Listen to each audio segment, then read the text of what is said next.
An American-trained combat unit in Syria is taking heavy losses in what one U.S. official calls, quote, a friggin' mess.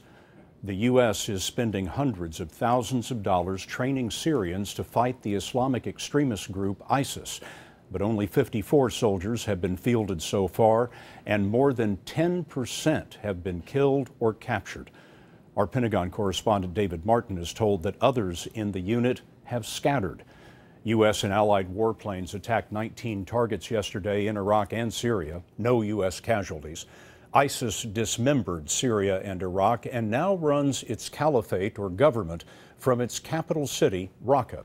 Elizabeth Palmer reports ISIS is reaching down deep for new recruits. Given the depravity of ISIS, some of the images you're about to see are disturbing. Here's what the boys of Raqqa are learning at camp this summer. By Allah, he says, Obama and all of you who ganged up against the Islamic State, we, the cubs of the Caliphate, will kill you. The cubs of the Caliphate are boys as young as 8, drafted by ISIS for suicide missions, fighting, and executions. This woman, we'll call her Amina for her own protection, was terrified ISIS would get hold of her nephew.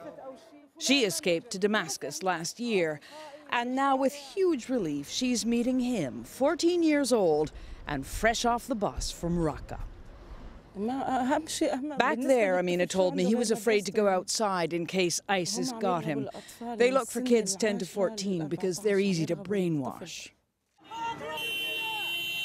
Almost 2 years ago, ISIS took over Raqqa, formerly a sleepy city on the Euphrates River.